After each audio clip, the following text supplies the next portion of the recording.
supervision can be a random, semi-capricious process. Right? I walk in, and today I'm going to look at how you manage your class in terms of reaching out to all of your students. Maybe I'm going to look at your movement throughout the course of throughout the room. Maybe I'm going to focus on your, setting the objective, or whatever content-related presentation you're going to offer. Who knows? But if the teacher doesn't know what I'm here to accomplish, and I don't really know what I'm here to accomplish, first of all, what's the feedback going to look like? Second of all, what's it going to create down the road? What's the end goal in all of this? And we all know that for some teachers, certainly the younger ones, but I think for all of our teachers, there is the potential for angst and anxiety. And frankly, for us, it could also feel a little uncomfortable. You walk in, you're just... Next session begins in 5 minutes. You could feel like I'm disturbing something that's going on, and who wants to ruin the flow? But that's kind of the job, and you can't really be a fly in the wall. That would be illegal. So here we are, okay? And what I'd like to talk with you about today is to present an approach to mentoring that will help those that you supervise and yourselves be more successful. Now, you might be noticing that here I'm kind of blending the terminology, mentoring and supervision. We're going to distinguish. There's a huge distinction. All of you, I'm seeing all the heads shake up and down. You all know that. There is a huge difference. But they do interplay with one another. So let's jump right at it. Now, I did this on the Amtrak this morning. I didn't have this slide initially. I should have. So if anything is missing, in fact, what I'd like you to do is take a look at the list right now, please. And while you're looking at it, please also think about how much each one occupies in your daily routine. Okay? I try to divide it by academic, non-academic. Is anyone here a fundraiser as well? Is anyone here? Okay, take a look at the list. I'll read it to you as you're some of your auditory learners, I'm sure. So on the academic side, there's curriculum and instruction. There's supervision as an outgrowth of instruction, right? Here's the instruction, this is what I'm supervising. There are school events. I call them academic, even though they have other pieces to them as well. And of course, professional development, yours, as well as your colleagues. On the non-academic side, you've got all the other stuff, okay? Frankly, the things that we're often not trained to do, because we come through the pipeline as excellent teachers, and then all of a sudden, we're in the principal's chair, and how did that happen? And now what, right? I got all these other skills I have to master with no training. So it's a different part of the conversation, but this is really part of that conversation, because we've been observed. We might know what a good supervision experience feels like on the receiving end, but how do we know what it's like on the giving end? Yes? I think setting the tone for personnel and the atmosphere in the school. Like a professionalism? Like a warmth. I think, I know I spent half my life as a principal going parent relations. Okay. Report cards, transcripts, okay. referrals, I guess, to different schools and talking with different. So I think part of maybe even academic is parent relations, because a lot of times I'm the one who liaisons between the teacher and the parents. Okay. So I'll put that here. Why don't we just leave it as parents instead of parent relations? Because I think parents can be this ever-growing presence in our lives, and not in a bad way. They have to be our partners, and we have to partner with them. It's hard sometimes because it can just add so much more. Thank you for sharing. Okay, so with that in mind, let's now move to what I'd like to do together, which is a think, pair, share. For those of you not familiar, think, pair, share is where I ask you to think on your own. Pair means you turn to somebody next to you and have a conversation, and then I ask you to please share your ideas with everyone. Okay, so let's take a couple of minutes to review or think about these questions. Number one, what is the purpose of teacher supervision? Is it perfunctory, as in I need to do this because it's part of my job, whatever that means? Is there some other set of objectives? Number two, how important is it to you? Coming back over here, does this shoot up to the top? Is it somewhere down here? Is it somewhere in the middle? All of these are questions to consider. And finally, by the way, importance is often determined by time allocated.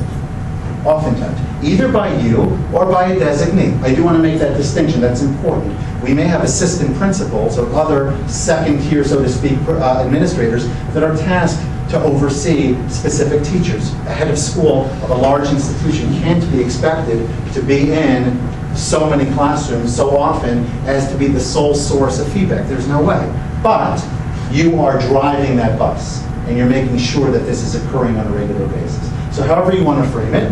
And finally, what is the difference? Since I had all those nodding heads before, I certainly can ask the question. What do you see is the difference between supervision and mentoring? There are really two types of supervision. I'm not sure what you mean there. There's evaluation, Okay. and then there's mentoring. So the word supervision is a little ambiguous, I thought. Okay. Well, it is a term that we typically use. So the Right. question is, what does it mean to you? Right. So I heard, sorry about that, evaluation Or- as well as supervision. or mentoring. Or mentoring, I'm sorry. Okay, so that's really, in many ways, a different term. Is there any in particular you would like to elaborate upon? I just find, in my experience, that they are usually mutually exclusive of one of the other. In other words, different people have different Well, roles? it would be best if you could have two different people doing Okay, them. okay. Between these two? Sorry? Between mentoring and Yes, supervision? because in order to have a nice relationship as a mentor, Uh-huh, the mentee uh-huh. or has to feel comfortable opening up to that person, Okay. sharing their thoughts, sharing their difficulties, and if that person is writing your checks Uh-huh. or deciding on the contract, Uh-huh. the person would usually be reluctant to open up and say Okay. they're having difficulty. Okay, thank you. Beautiful. Anyone else?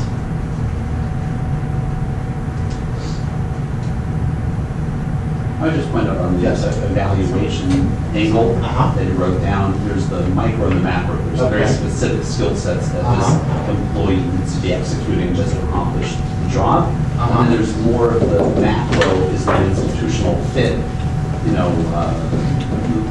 more soft skills also. Within the context of how we Yeah. mentor, how we evaluate. Correct. Okay, super. Thank you so much. That was great. Anyone else? I know there was good conversation over here. Any thoughts to add? Okay, so we'll hold that for now. What about number two? What about number two? Maybe one way by which we could do this, I don't know if you're familiar, I'm going to talk about this actually in a later workshop with active learning, active response. Maybe just for the purpose of keeping it simple, instead of 1 to 10, let's do 1 to 5.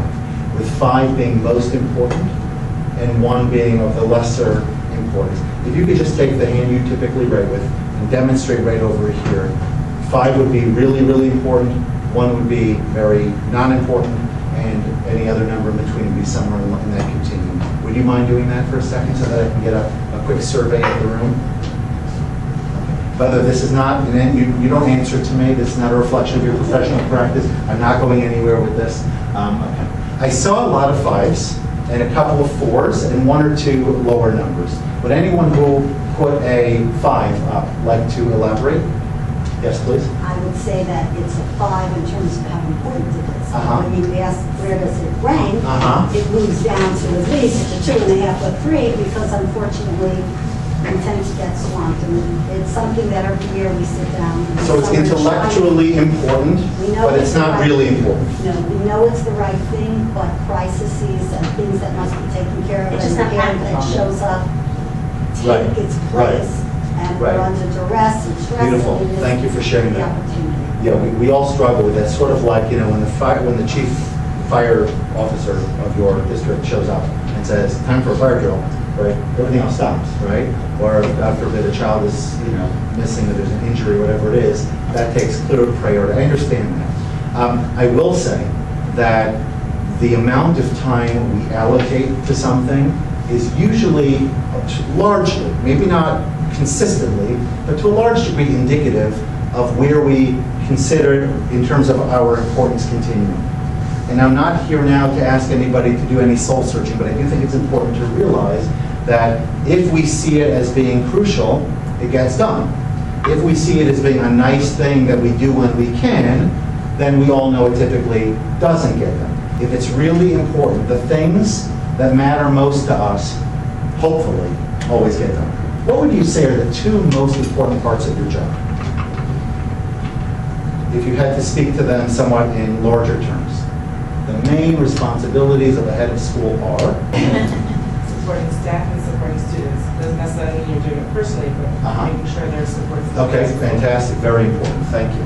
I'm not going to write them just because of the interest of time, but I appreciate it very much. Anyone else? Is Is this what's? Keeping in mind the mission of the school and making sure you're really sticking to it as opposed to going over. Okay, fantastic. Mission is crucial. And anyone who goes through the accreditation process knows how much mission gets focused on. Okay, the two main ones, which I think what you said fall into the first one, are, the second one. Number one, it is our responsibility to ensure the physical and emotional safety of our students at all times. So that includes, of course, making sure that we have a secure facility, that our teachers are properly physically present with supervising, et cetera. That has to be number one. The kids are entrusted to us every day. We can't create, a loose and irresponsible environment. And number two is to ensure the successful implementation through understanding the mission, through engagement, through supervision. These are really the two main responsibilities of a head of school. And if we're doing these, we don't typically spend that much time thinking about number one. Maybe that's okay because it's typically happening. Sometimes we do need to think more about it. Certainly number two is really important because that's why we're here. We don't bring them together for any glorified, let's call it supervision, babysitting, etc. We're here to engage them. Okay? So here's a quick definition, similar to what we talked about. Supervision is really to oversee, making sure it gets done. The most onerous form of supervision that I could think of was in Mitzrayim, right? The taskmaster type mentality, overseeing the individual, sort of like a manager, right? When they talk about the difference between management and leadership, management is the person who drives the day-to-day grind. Leadership is the visionary.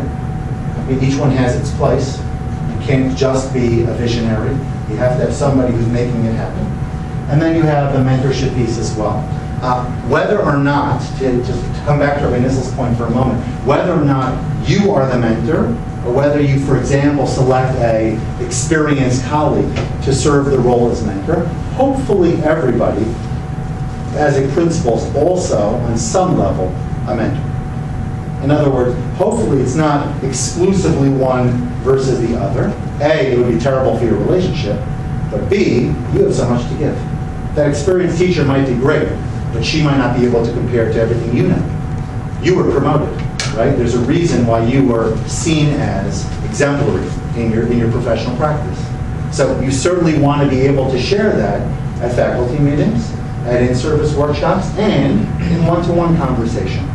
So some qualities, you mentioned a lot of them already. A trust builder, active listening is really important. That means that your body language said, okay? Active listening is really important. Okay? Trying to be as clear as you can, ideally using some kind of instrument of evidence, something which you can say, I see this through. Not just, you're so nice, but I like your rapport, and this is my evidence of your rapport. Or this is my evidence of your communication skills. Or this is my evidence of management concerns. Right? When I saw 4 children out of their seat for 15 minutes of your class, that gave me indication that management was not working that day. So what can we do about it? Okay, but you're providing specific feedback. Okay? You analyze effectively. This really comes with repetition. The more you do, the better you'll be. Right? There's no magic solution. Right? Experience, expertise, it comes with trial and error, but it comes with a lot of trial. You have to work at it to get there. Okay? There's no silver bullet in this one. You're committed. That means you make the time, as we talked about at the beginning. It's important enough to you that every day for 15 minutes in the morning, 15 minutes in the afternoon, you're in a classroom. You have your secretary block out your schedule. It's like you're not in the building. Of course, they know how to reach you in an emergency. Outside of that, you're in a classroom, and that's it. Nothing to talk about. And you block out 30 minutes a day, morning and or afternoon, to debrief with the teacher whose classroom you've observed. Because if you don't follow up, it's like you weren't there. Okay? But you got to put it on the schedule, and you've got to stay committed. It's like that fire alarm. It's like that meeting with the board president. It's got to happen. Okay? Can't just be sort of this thing that I get to when I'm not supervising the teacher who can't manage properly. There have to be solutions to those issues. We have to think about how to solve them. But if you become the catch-all for everything that goes on in your building, you don't know how to delegate effectively, you don't know how to utilize your staff properly, you're never going to get here. And if you don't get here, then how can you build that rapport and that trust? And again, if it's not you, then it's a designee. But you know that the designee is doing it. Strategies, we talked about benchmarks, consistency, We talked about setting clear, now this is really important, it should be realistic, right? If you're a 5, I will get you to be a 4. If I ask the teacher to go from 5 to 1 in one shot, I'm not being realistic to them or to me. It sets up disappointment for everybody, and nobody wins. Okay? Immediate positive recognition and encouragement. Great job today. I really see how you're growing. We have some work to do, but I really see how you're growing. And I like the effort you're putting into it. Thank you for that. You gotta be able to transform your affect, right? That can be hard for us because we don't, my mother used to say all the time, if you could only see what you look like right now. I think that that's true. Look, we're all human beings. We all have kids up late at night, this issue, that issue. And we might walk in feeling like, or looking like, the schmata that we feel like. And when that happens, and then the first thing I do, boom, I'm in Mrs. So-and-so's classroom, and I'm walking in like, time to make the donuts, or whatever, these kinds of things. You know, that old guy from the, okay, I'm sorry, Mr. Rogers again. The point is that if we do that kind of thing, then it resonates with our staff, and they feel it. The affect is missing, and that's so important. And lastly, this one can't be understated. We talked about this one before. Before walking in and evaluating or offering feedback, I liked, I didn't like, tell me about when you did this. Shandy was sitting over there with her friends, and you had a conversation with her. Tell me about what was going on, and what did you think about what happened as a result of your intervention? It's a totally reframing of the relationship and conversation. So we're going to wrap it up. This one, by the way, is Madeline Hunter. Example, if you have language and expectations, then I can say, I saw you present an anticipatory set. I saw you frame the conversation. I was in your classroom. Most of us see a lot of this, a lot of input, but that's where information is shared. Okay? I saw you were inputting. This is the technique that you use, cooperative learning, lecturing, question answer, whatever those methods might be. And from there, you continue. But at least, again, you have something that you're looking for, and they know. We, as a staff, need to work on checking for understanding. I want to know I didn't just teach, but you actually learned. And we all know the huge difference between those potentially. I could talk till I'm blue in the face, but did you get anything out of today's session? I have no idea. You might just be nodding because you're very friendly people. But in reality, I should be checking for real understanding. And of course, cooperative learning, your feedback, that has given me a sense that you have, grasp what we're talking about. And of course, I know that you are anyway. But in theory, my children, my students, they might be out to lunch. So we have to really work on this. And so every class I walk in, I want to see evidence of checking for understanding. It's a collective goal, or maybe a personal goal, but it's not a surprise because we've talked about it, and this is something we stay on. You know what it means, I know what it means, and so there's no confusion. Now, as an evaluator, it's probably worthwhile for you to get some feedback. You could self-reflect. Where do I do well on that list of things I should be doing? What don't I do so well? Am I committed? Am I consistent? Am I clear? All these things that we talked about. You may choose to ask your direct reports. How do I do? Right? I also want to grow. By the way, that's great role modeling, and that will also engender trust because they see that I'm not just here to stamp on a document. I'm here that all of us should grow. So I want your feedback too. Okay? And the more specific you can be in terms of actions and next steps, the more beneficial that takeaway is going to look like. Okay? Why does it matter to you? At the end of the day, we talked about in the beginning, you have a responsibility to ensure effective instructional practice. And good supervision ensures, we all know it, right? The cat's away, the mice will play. We all know what that looks like in various forms. Even those dedicated teachers have to have somebody who's helping them push to become even more effective. It's just human nature. Okay? It helps new teachers acclimate in particular, creates involvement, increases morale, improves retention. Teachers say, this is a professional environment. I want to be here. I know I'm going to be a better teacher here than I will be down the block, even if maybe down the block has other benefits. But if I'm going to become the very best professional, that has value that I want for myself. Okay? And of course, I want to be part of a team. Most people are that way. Unless you're strongly introverted like myself and you don't really want to interact with people, that's a different conversation. Okay? Now, lastly, why does it matter to you? Because again, you want to solidify your role as the instructional leader. They have to see you in that light. You don't have to know everything, but you do have to be the instructional leader. You have to provide for yourself. We talked about this earlier. You leave that class and what's my fulfillment? Is it the nagging parents on the phone? Is it the board member that's chewing on my ear in front of everybody? Is it, not the non-compliance letter I just got from the police department? What's giving you Sipuk HaNefesh here? Let's all think about it for a second, right? It's doing the budget, right? Okay, I'm sorry. Get too emotional sometimes. The reality is probably working with your teachers and the kids, and work with the teachers to get to the kids. If you're doing that and doing an effective job there, that probably can give you about as much satisfaction as anything. And certainly we all deserve to have some satisfaction from our job. And lastly, it creates that connection.